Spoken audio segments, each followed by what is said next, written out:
Hi, I'm Donna and we're now at the end of this series. This is the last instalment of our Cast On Toolkit. The purpose of that was to equip you with a really solid repertoire of 7 cast-ons that should serve you well for the majority of your projects. So don't worry if you've missed the other videos in the series. They're still available to see on Facebook or on YouTube. But I'll also be collating these into one PDF along with all the notes and making that available as a free download in my Knitters Resource Library. If you want access to that, see the link below, and also if you've subscribed to my email list there, you'll be first to know when that's available to you.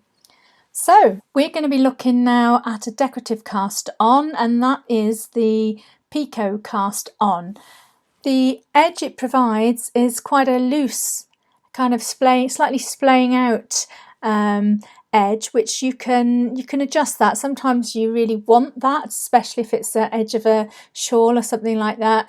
Other times you might want to kind of control that a little, and you can do that by adjusting your needle size to sort of tighten things up a little bit on that edge. Also, you can make adjustments to how many picots you have along and or how big you want those picots to be, but we'll be looking at that in a moment when we get started.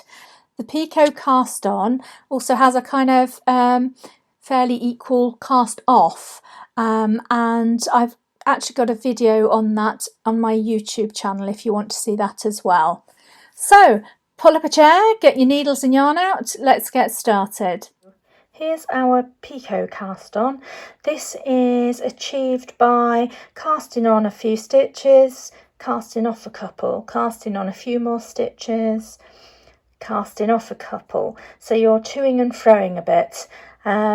Depending how many stitches you leave between the cast off knobbles will give you a variety of intervals in terms of how frequent you've got your picots. So this has been casting on 4 and casting off 2 each time.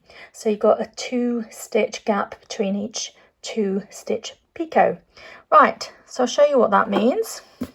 So this is a flashback right to the very beginning when we did our knitted cast on, and that was our first cast on we looked at. You need 2 needles and we make a slip knot. So that's number 2 in the Cast On Toolkit series, knit cast on. So to get started, we'll cast on 5. So if you didn't see the knit cast on already, we're just going to pop our needle in there and wrap our yarn around, pull that through as if to knit, but instead of pulling that stitch off the needle, we're going to bring our needle to the front and we're going to slip that over. Okay, and again, needle in, wrap your yarn around, pull it through, bring your left needle to the front to slip that stitch across, and we're going to carry on doing that till we've got 5 stitches.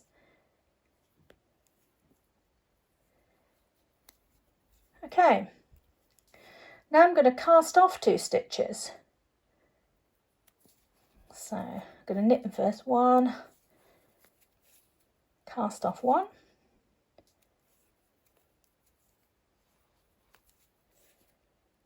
cast off the second, slip that back across to your left hand needle. Now we're going to start casting on again, and we're going to cast on 4 this time. We did an extra one at the end last time just because it was at the end of the row. So 1, 2, 3, 4, and cast off 2.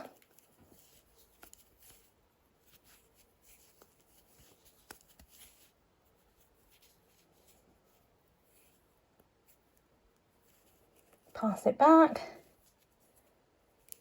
then we're back to cast on 4, and you do that all the way across the row And if you have an option, you might want to just finish on a cast on 1 or 2, just so that you're not finishing right at the edge with a picot, because particularly if it's something that you're going to want to seam, so you know, you don't want to sort of be cutting into a picot to seam. Okay, and that is your picot cast on. So that's the last one in this series for your cast on toolkits. I hope those 7 cast-ons are going to serve you very well for the majority of your projects. I hope you'll have confidence as well to play around with those a bit, try and find what you like, have a go at making adjustments. For example, with the picots, you can play around with how frequent, you know, what the spacing is with those picots, how long they are. You can also see what it looks like on, say, very fine yarns or really big and chunky, and what that change of scale gives you. So I hope you'll feel more confident now in choosing the right cast on for your project, and that'll give you the better finish that you're looking for. And I've really enjoyed making this series. I hope you've enjoyed watching too. If you found it of value, don't forget, give me a thumbs up, much appreciated. And yeah, until I see you again, take care, happy knitting. Bye bye.